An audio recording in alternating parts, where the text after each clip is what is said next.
আসসালামু আলাইকুম ওয়ারহমতুল্লাহি ওয়াবারকাতুহু। প্রিয় ভাই ও বোনেরা, আজ আমরা জানব এমন ৫ জন মুসলিম নারীর সম্পর্কে যারা শুধু ঘরে থাকেননি, বরং যুদ্ধের ময়দান কাঁপিয়ে দিয়েছিলেন তাদের ঈমান, সাহস আর আল্লাহর উপর অটুট ভরসা দিয়ে।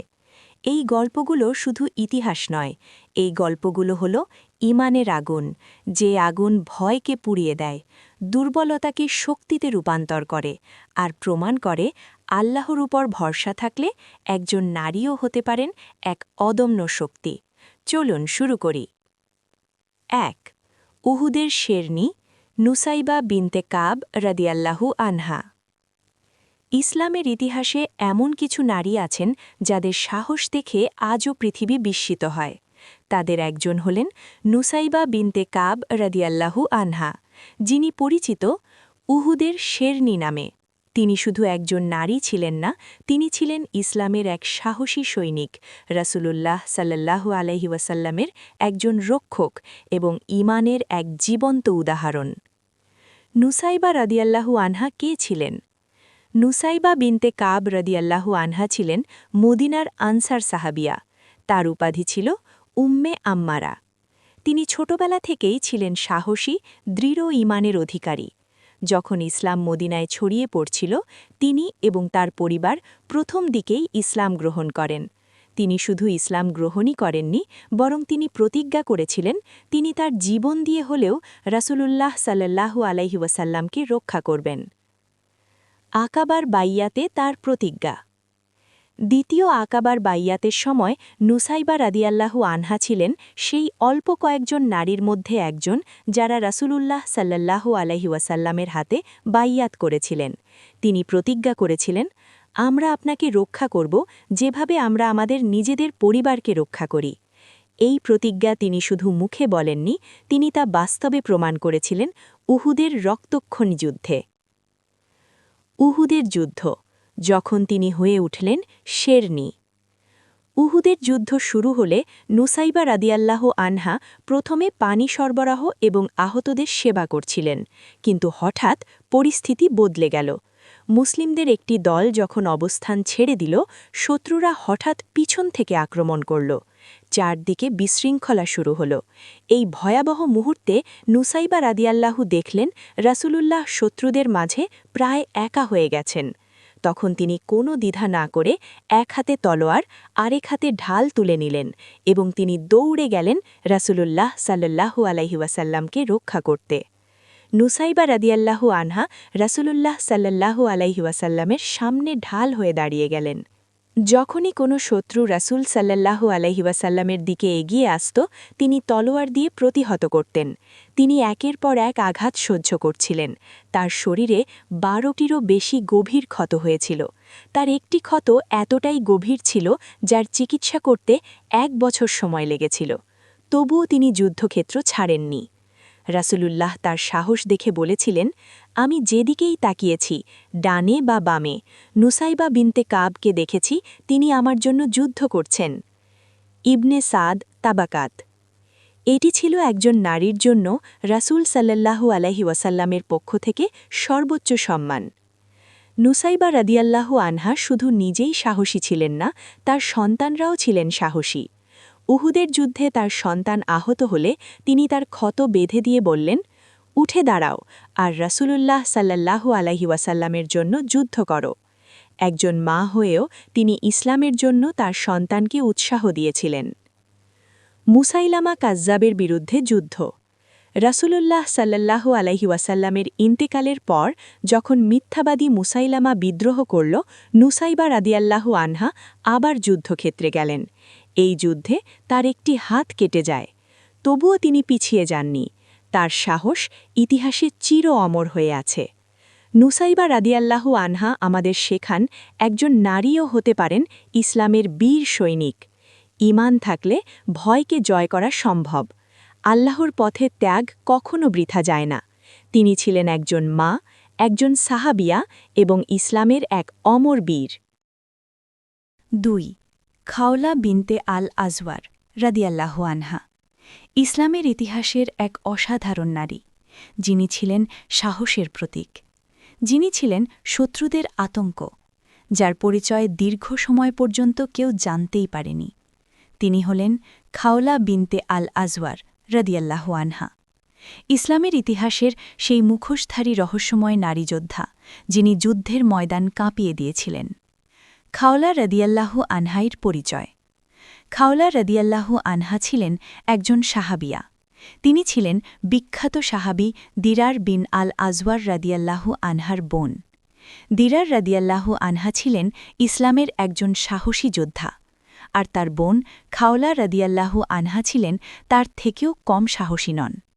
ছোটবেলা থেকেই তিনি ঘোড়ায় চড়া, তলোয়ার চালানো এবং যুদ্ধের কৌশল শিখেছিলেন। তিনি ছিলেন সাহসী, শক্তিশালী এবং আল্লাহর প্রতি অটুট বিশ্বাসী।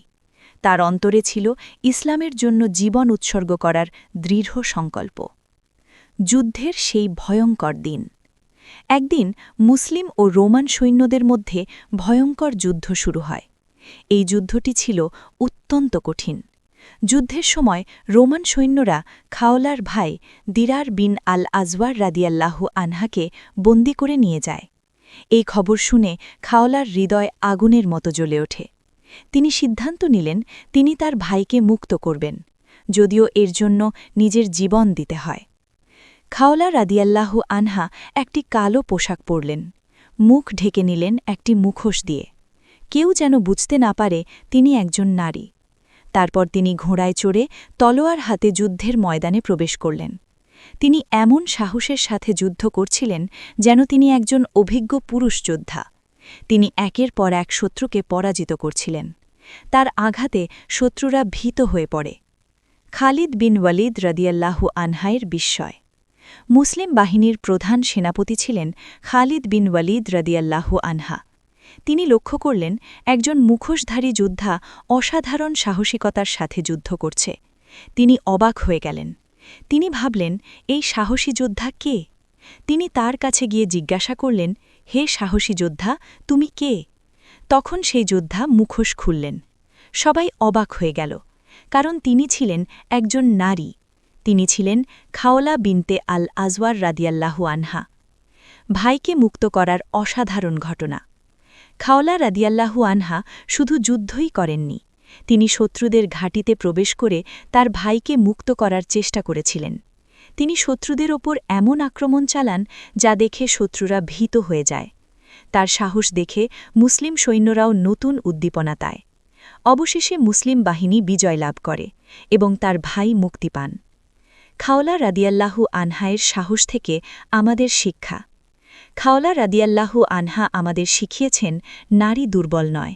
যদি ঈমান শক্তিশালী হয় তাহলে একজন নারীও পুরো সেনাবাহিনীকে অনুপ্রাণিত করতে পারে। তিনি প্রমাণ করেছেন আল্লাহর উপর ভরসা থাকলে কোনো কিছুই অসম্ভব নয়। খাওলা বিনতে আল আজওয়ার রাদিয়াল্লাহু আনহা ছিলেন ইসলামের এক উজ্জ্বল নক্ষত্র। তার সাহস, ঈমান এবং আত্মত্যাগ আজও আমাদের জন্য অনুপ্রেরণা। আল্লাহ আমাদের সবাইকে তার মতো ঈমান এবং সাহস দান করুন। আমিন। ৩. সাফিয়া বিনতে আব্দুল মুত্তাল্লিব রাদিয়াল্লাহ। আজ আমরা জানব এমন এক মহান মুসলিম নারীর ইতিহাস, যিনি শুধু একজন মা বা খালা ছিলেন না, বরং ছিলেন ইসলামের দুর্গের নির্ভীক রক্ষক। তিনি হলেন সাফিয়া বিনতে আব্দুল মুত্তাল্লিব রাদিয়াল্লাহ। তিনি ছিলেন মহানবী হজরত মুহাম্মদ সাল্লাল্লাহু আলাইহি ওয়াসাল্লামের ফুফু এবং ইসলামের অন্যতম সাহসী যোদ্ধা হজরত হামজা রাদিয়াল্লাহুয়ের সহোদরা বোন। জন্ম ও পরিচয়। সাফিয়া রাদিয়াল্লাহু জন্মগ্রহণ করেন মক্কার সম্মানিত কুরাইশ বংশে। তার পিতা ছিলেন আব্দুল মুত্তাল্লিব, যিনি ছিলেন কাবা শরীফের তত্ত্বাবধায়ক এবং আরবের অন্যতম সম্মানিত ব্যক্তি। ছোটবেলা থেকেই তিনি ছিলেন সাহসী, দৃঢ়চেতা এবং আল্লাহর প্রতি গভীর বিশ্বাসী। তিনি শুধু একজন সাধারণ নারী ছিলেন না, বরং তার রক্তে ছিল সাহস এবং ঈমানের শক্তি। যখন মহানবী সাল্লাল্লাহু আলাইহি ওয়াসাল্লাম ইসলাম প্রচার শুরু করেন, তিনি দ্বিধা না করে ইসলামের ডাকে সাড়া দেন। তিনি ছিলেন প্রথম যুগের মুসলিম নারীদের একজন। খণ্ডকের যুদ্ধ। ইতিহাসের সেই ভয়ঙ্কর দিন।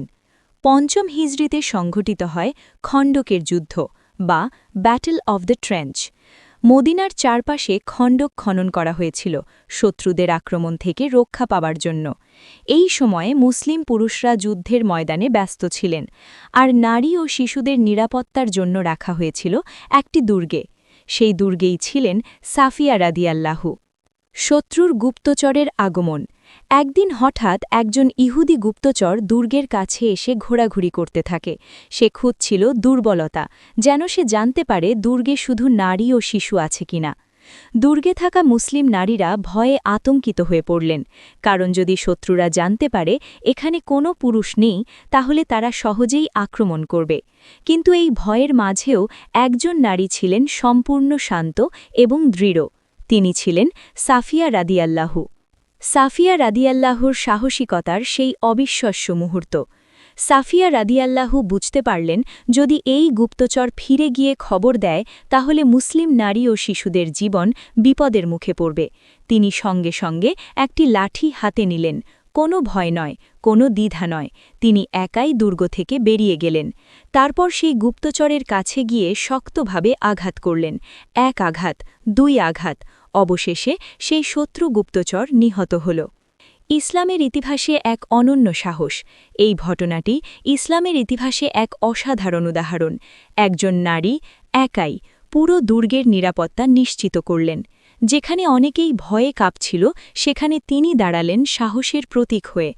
তার এই সাহসের কারণে শত্রুরা বুঝতে পারেনি যে দুর্গে কোনো পুরুষ নেই, ফলে মুসলিম নারী ও শিশুরা নিরাপদে রয়ে গেলেন। উহুদের যুদ্ধে তার ধৈর্য। সাফিয়া রাদিয়াল্লাহু ছিলেন হজরত হামজা রাদিয়াল্লাহুর বোন। উহুদের যুদ্ধে যখন হামজা শহীদ হন তখন তার শরীরকে নির্মমভাবে বিকৃত করা হয়েছিল। মানুষ ভেবেছিল সাফিয়া রাদিয়াল্লাহু এই দৃশ্য সহ্য করতে পারবেন না, কিন্তু তিনি ধৈর্য ধরলেন। তিনি বললেন, আমি এই কষ্ট আল্লাহর পথে সহ্য করছি, নিশ্চয়ই আল্লাহ আমাকে এর প্রতিদান দেবেন। এটাই ছিল তার ঈমানের শক্তি। তার জীবন থেকে আমাদের শিক্ষা। সাফিয়া রাদিয়াল্লাহুর জীবন থেকে আমাদের অনেক গুরুত্বপূর্ণ শিক্ষা দেয়। ১. ঈমান মানুষকে নির্ভীক করে তোলে। যখন আল্লাহর ওপর পূর্ণ বিশ্বাস থাকে তখন কোনো ভয় থাকে না। ২. ইসলাম নারীদের দুর্বল নয় বরং শক্তিশালী হিসেবে গড়ে তোলে। ৩. বিপদের সময় সাহসী সিদ্ধান্ত নেওয়া জরুরি। ৪. ধৈর্য এবং আল্লাহর উপর ভরসা সফলতার চাবিকাঠি। ৪. আসমা বিনতে আবু বকর রাদিয়াল্লাহু হিজরতে সাহসী সহযোগী, যার ঈমান, সাহস এবং ত্যাগ ইসলামের ইতিহাসে চিরস্মরণীয় হয়ে আছে। তিনি হলেন আসমা বিনতে আবু বকর রাদিয়াল্লাহু। তিনি শুধু একজন সাহাবিয়া ছিলেন না, বরং ছিলেন ইসলামের জন্য নিজের জীবন ঝুঁকিতে ফেলা এক মহান বীর নারী। জন্ম ও পরিচয়। আসমা বিনতে আবু বকর রাদিয়াল্লাহু ছিলেন ইসলামের প্রথম খলিফা আবু বকর সিদ্দিক রাদিয়াল্লাহু এর কন্যা এবং রাসূলুল্লাহ সাল্লাল্লাহু আলাইহি ওয়াসাল্লামের স্ত্রী আয়েশা রাদিয়াল্লাহু এর বড় বোন। তিনি জন্মগ্রহণ করেন মক্কায়, নবুয়াতের আগেই। ছোটবেলা থেকেই তিনি ছিলেন সাহসী, ধৈর্যশীল এবং অত্যন্ত বুদ্ধিমতী। যখন ইসলাম প্রচার শুরু হয় তখন তিনি খুব অল্প বয়সেই ইসলাম গ্রহণ করেন এবং সব কষ্ট সহ্য করে ইসলামের পাশে দাঁড়ান। হিজরতের সময় তার অবিশ্বাস্য সাহস। ইসলামের ইতিহাসের সবচেয়ে গুরুত্বপূর্ণ ঘটনাগুলোর একটি হল হিজরত, যখন রাসূলুল্লাহ সাল্লাল্লাহু আলাইহি ওয়াসাল্লাম এবং আবু বকর রাদিয়াল্লাহু মক্কা থেকে মদিনায় গোপনে চলে যান। কুরাইশরা রাসূল সাল্লাল্লাহু আলাইহি ওয়াসাল্লামকে হত্যা করার জন্য চারদিক থেকে ঘিরে রেখেছিল। সেই সময় রাসূল এবং আবু বকর রাদিয়াল্লাহু আশ্রয় নেন সাউর গুহায়। এই বিপজ্জনক সময়ে আসমা রাদিয়াল্লাহু নিজের জীবনকে ঝুঁকিতে ফেলে প্রতিদিন খাবার ও পানি পৌঁছে দিতেন।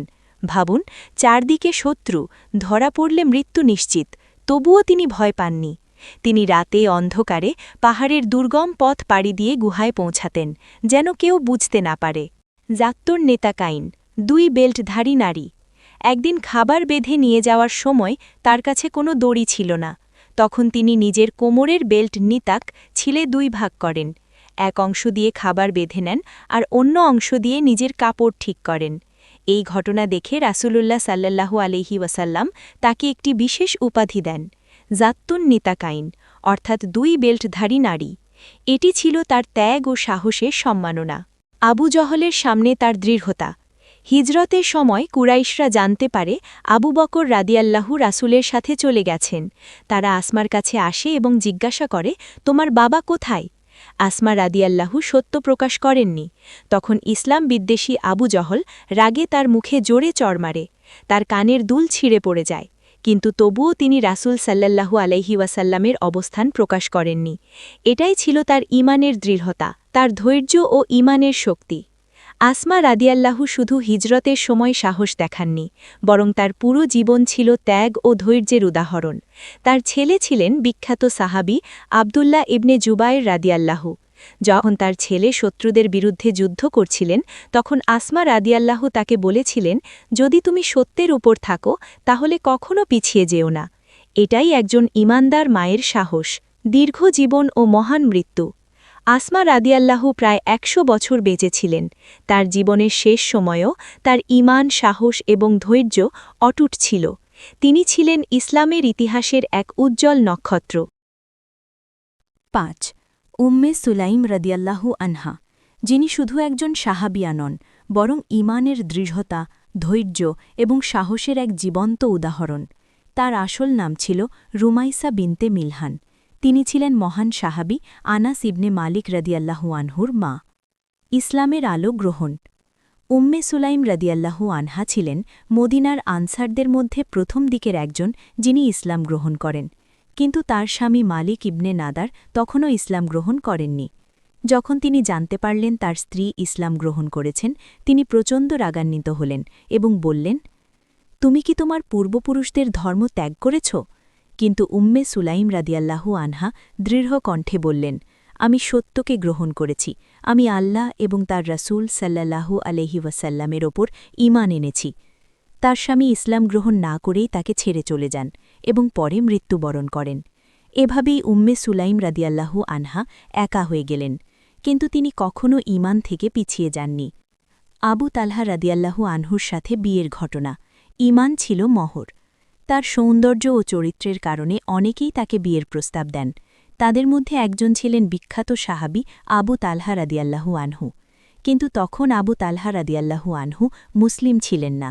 যখন তিনি বিয়ের প্রস্তাব দেন, উম্মে সুলাইম রাদিয়াল্লাহু আনহা বললেন, হে আবু তালহা, আপনার মতো একজন মানুষকে ফিরিয়ে দেওয়া যায় না, কিন্তু আপনি একজন কাফের আর আমি একজন মুসলিম নারী।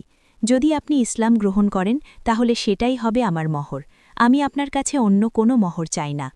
এই কথা শুনে আবু তালহা গভীরভাবে চিন্তা করেন এবং অবশেষে ইসলাম গ্রহণ করেন। এভাবেই ইসলাম গ্রহণই হয়ে যায় তাদের বিয়ের মহর। এই বিয়েকে ইসলামের ইতিহাসে সবচেয়ে বরকতময় বিয়েগুলোর একটি বলা হয়। যুদ্ধের ময়দানে সাহসী ভূমিকা। উম্মে সুলাইম রাদিয়াল্লাহু আনহা শুধু ঘরের মধ্যেই সীমাবদ্ধ ছিলেন না, তিনি যুদ্ধের ময়দানেও সাহসিকতার পরিচয় দিয়েছেন। উহুদের যুদ্ধ। উহুদের যুদ্ধে তিনি পানির মশক নিয়ে আহত সাহাবীদের পানি পান করাতেন এবং সেবা করতেন। হুনাইনের যুদ্ধ। অবিশ্বাস্য সাহস। হুনাইনের যুদ্ধে তিনি গর্ভবতী থাকা অবস্থায়ও অংশগ্রহণ করেন। তার হাতে ছিল একটি ছুরি বা ড্যাগার।